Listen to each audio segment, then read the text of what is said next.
नमस्कार, मैं मनीष स्वागत करता हूं आपको अपने इस यूट्यूब चैनल पे। दोस्तों, शिक्षा विभाग की तरफ से एक नोटिस जारी हुई है और ये नोटिस है कि आप एक वैकेंसी आई हुई है कि रिसोर्स पर्सन, यानी कि एक प्रकार से की पर्सन के सिलेक्शन के लिए यहाँ पे एक नोटिफिकेशन आई हुई है।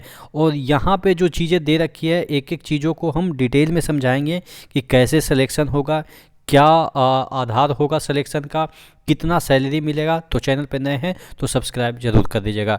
बिहार की ये वैकेंसी है। अगर कोई नहीं देखना चाहता ये वीडियो तो उसके लिए मैं बता दूं कि ये संविदा बेस्ड है। संविदा बेस्ड बिहार में मतलब परमानेंट ही होता है। वो अलग बात है कि रूल आपके लिए अलग होता है, परमानेंट वाले के लिए अलग होता है, लेकिन जॉब से नहीं निकाले जाएंगे, इसकी गारंटी है। चलिए आगे बात कर लेते हैं।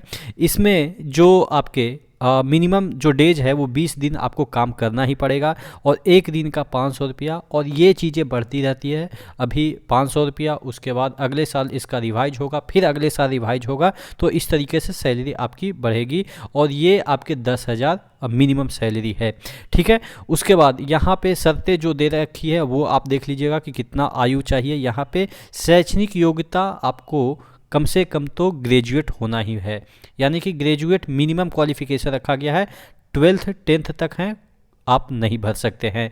कहने का मतलब ये है कि आप मिनिमम ग्रेजुएट होंगे। 21 से 45 वर्ष उम्र दी गई है, लेकिन यहाँ पे आपके 5 वर्ष की छूट उन्हें मिल जाती है जो अनुश्रवण प्रबंधन के अनुभव क्रमांक 6 के अनुसार जो आते हैं उनको 5 साल की छूट दी जाती है। नियोजन वर्ष 1 जनवरी 2024 आधार मानकर ही की जाएगी, यानी कि 1 जनवरी 2024 तक आपके 21 से 45 वर्ष होनी चाहिए। उसके बाद यहाँ पे जो चीज़ें थर्ड पॉइंट में दे रखी है वो अस्थायी, यानी कि मैंने बताया ही कि ये संविदा यानी कि कॉन्ट्रैक्ट बेसिस पे है। चलिए उसके बाद यहाँ पे जो चीज़ें हैं वो आपको करना क्या है, अपने प्रखंड जो है वहीं पे आपका कार्यालय होगा, आपके अपने डिस्ट्रिक्ट में ही अप्लाई करना है। ध्यान देने वाली बात है, आप किसी फर्म से नहीं जुड़े हैं, यानी कि आप प्राइवेट से काम कर रहे हैं कहीं तो कोई दिक्कत नहीं है, सरकारी कर्मचारी आप ना हो तभी आप अप्लाई करेंगे। उसके बाद यहाँ पे आपके काम क्या है कि आपके ही ज़िले में आपके प्रखंड, जिले भी छोड़िए, आपके प्रखंड यानी कि आप ही के ब्लॉक में आपको काम दिया जाएगा। कौन सा काम दिया जाएगा? जो आपके इस तरीके के जो शिक्षा से संबंधित जो कार्यक्रम चलाए जाते हैं समय समय पे जिला में, उसी का कार्यक्रम दिया जाएगा। यहाँ पे जैसे आपके योजना कार्यान्वयन का प्रशिक्षण, प्रतिवेदन तैयार करना, प्रतिवेदन यानी कि लेटर वगैरह लिखना, दक्षता, नेतृत्व की क्षमता, प्रजातांत्रिक मूल्यों में आस्था, प्रतिबद्धता, इस तरह के जो छोटे मोटे काम शिक्षा से संबंधित जागरूकता जो कार्यक्रम होते हैं वहीं आपको काम करना है। ठीक है। ये एक प्रकार से आप समझिए कि क्लर्क वाला काम है।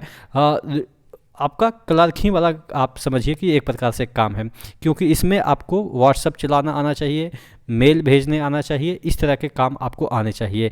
ठीक है। उसके बाद यहाँ पे जो है वो देखिएगा, यहाँ पे किसी अन्य संस्था वगैरह में आप कार्यरत नहीं हो, यानी कि जब आप अप्लाई कर रहे हो तो इंडिपेंडेंट हो। ठीक है। उसके बाद यहाँ पे आपको क्या 7वें नंबर पे दे रखा है, आवेदन पत्र के साथ स्वप्रमाणित आधार कार्ड की जो आपकी छाया प्रति संलग्न करना अनिवार्य है, यानी कि आप आधार कार्ड को सेल्फ अटेस्ट यानी कि खुद साइन करके यहाँ पे अटेस्ट करके डालेंगे।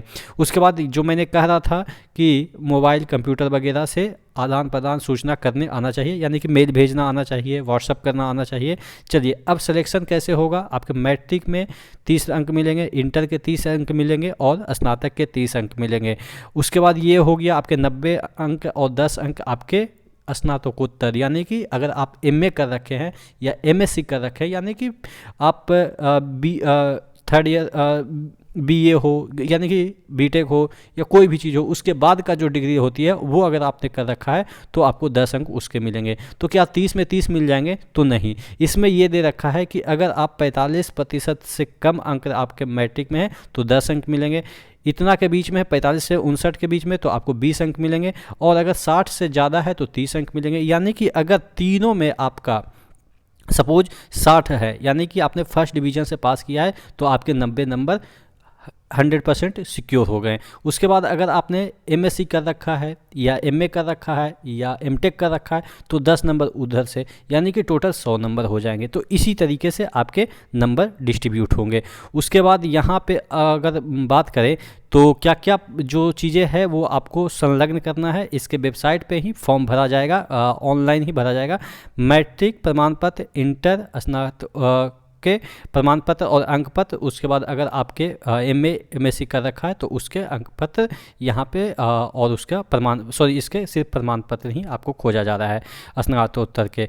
उसके बाद यहाँ पे जितने भी सर्टिफिकेट होते हैं आपके जो जिलाधिकारी से संबंधित जितने भी सर्टिफिकेट होते हैं, ओबीसी, SC ST जो भी सर्टिफिकेट होते हैं वो आप अपने कैटेगरी के अनुसार ज़रूर लगाइएगा, ठीक है। और यहाँ पे और जो चीज़ें हैं वो चीज़ें और मैं देख लेता हूँ कि क्या क्या चीज़ें इसमें दे रखी है।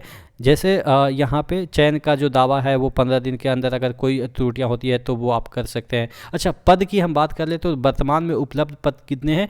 269 हैं। अब आप देख लेंगे कि अपने जो ज़िला है उसमें आपकी जाति में या आपकी कैटेगरी में कितने पद हैं आप भर सकते हैं। अगर नहीं पद है तो ऑब्वियस है नहीं भर सकते। दूसरे ज़िला में क्या भर सकते हैं तो ये 100% श्योर है कि दूसरे ज़िला में आप नहीं भर सकते हैं, आप एलिजिबल ही नहीं होंगे। चूँकि ये कॉन्ट्रैक्ट बेसिस पे है और इसमें सैलरी आपके 10,000 मिनिमम स्टार्ट है, तो सरकार ये भी चाहती है कि आपको अगर कहीं दूसरे जगह जॉब देगी तो सरकार आपकी रहने की व्यवस्था कहाँ से करेगी, इसीलिए आपके घर में नौकरी दे रही है, यानी कि अपने घर से जाइएगा, इस तरह की व्यवस्था इसमें की गई है। और तो कोई त्रुटियां हैं नहीं, तो आप ज़रूर इस फॉर्म को अप्लाई कीजिएगा। नीचे डिस्क्रिप्शन बॉक्स में इसका लिंक दिया हुआ है, वहां से जाके जल्दी से आप इस फॉर्म को अप्लाई कर लीजिए। कोई भी और फॉर्म आती है, कोई भी और वैकेंसी आती है, मैं आपको अपडेट कर दूंगा। चैनल पे नए हैं तो सब्सक्राइब जरूर कर दीजिएगा।